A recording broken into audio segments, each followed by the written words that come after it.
बसमिल्लाहिर्रहमानिर्रहीम। आपने साइन की बात की है और लैलतुल जायज़ा पर आपने और हमारे कॉलर ने सवाल किया है।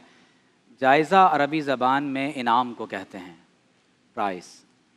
और गौर कीजिए कि ईद उल फ़ितर के दिन को यौमुल जायज़ा कहा गया। ये वो दिन है जिस दिन इनाम दिया जाता है।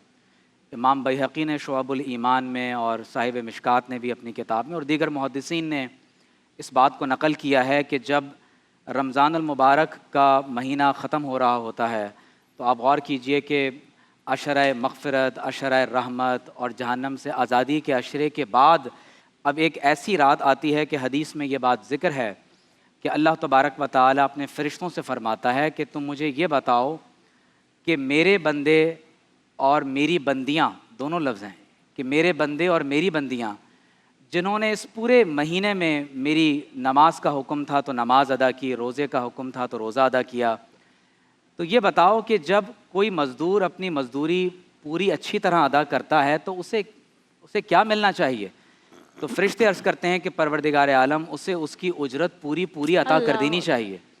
तो अल्लाह तबारक व तआला फ़रमाता है कि मुझे अपनी इज़्ज़त की कसम, मुझे अपने जलाल की कसम, मुझे अपने करम की कसम और मुझे अपनी सिफ़ात आलिया की और बुलंद तरीन मकाम की कसम, मेरे बंदों ने मुझसे जो जो दुआएं की हैं मैंने उनकी तमाम दुआओं को कबूल फरमा लिया है। अल्लाहु अकबर। ये वो इनाम है जो अल्लाह तबारक व तआला आज की शब उन लोगों को अता फरमाता है जो परवरदिगार आलम की रज़ा के लिए रोज़े, तरावी, क़याम, इन तमाम इबादात में मसरूफ़ रहे। एक और रिवायत में ये बात भी ज़िक्र है कि दो रातें ऐसी हैं, एक ईद उल फ़ितर की रात और एक ईद उल अज़हा की रात। फरमाया कि जो इन दोनों रातों को अल्लाह तबारक व तआला की इबादत से ज़िंदा कर देगा तो अल्लाह तबारक व तआला जिस दिन लोगों के दिल मुर्दा हो जाएंगे उसके दिल को ज़िंदगी अता फ़रमाएगा। तो इससे ये बात हमें मालूम हो रही है कि जो लैलतुल जायज़ा है, हदीस के लफ्ज़ हैं कि यऊजूना फ़ि दुआ, कि वो अल्लाह तबारक व तआला से गिड़गिड़ा कर दुआ मांग रहे हैं। तो आज की शब इनाम की रात है, अल्लाह तबारक व तआला की तरफ से उजरत अदा किए जाने की रात है।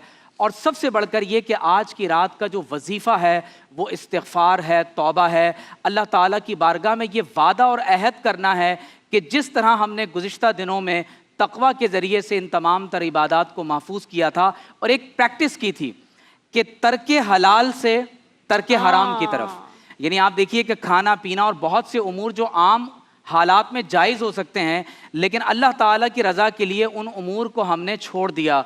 तो गोया कि एक मश्क हो रही है, एक एक्सरसाइज, एक प्रैक्टिस है कि जब अल्लाह की रज़ा के लिए उसकी हलाल की हुई चीज़ों को छोड़ दिया तो बकिया महीने में उसकी हराम की हुई चीज़ों को छोड़ दो। और जब ईद उल फ़ितर का दिन आता है और तमाम लोग कशां निकलते हैं ईदगाह की तरफ, तो हदीस में ये बात ज़िक्र है कि फ़रिश्ते रास्तों में जगह जगह खड़े होते हैं और फरमाते हैं तुम्हें मुबारक हो, तुम्हें बशारत हो, अल्लाह तबारक व तआला ने तुम्हारी इबादत को कबूल कर लिया और मग़फ़ूरुल लकुम, अल्लाह ताला ने तुम सब की मग़फ़िरत का ऐलान फरमा दिया है। अलामत क्या है, निशानी क्या है?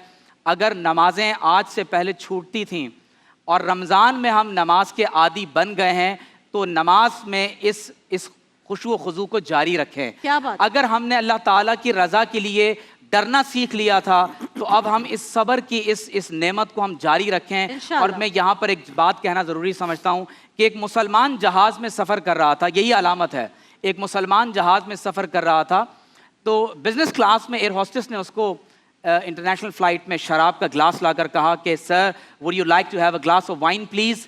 तो उसने कहा कि मैं शराब नहीं पीता, आप ले जाइए। जब उसने दोबारा इसरार किया तो उसने कहा आप ऐसा कीजिए कि ये ले जाकर आप पायलट को पिला दें।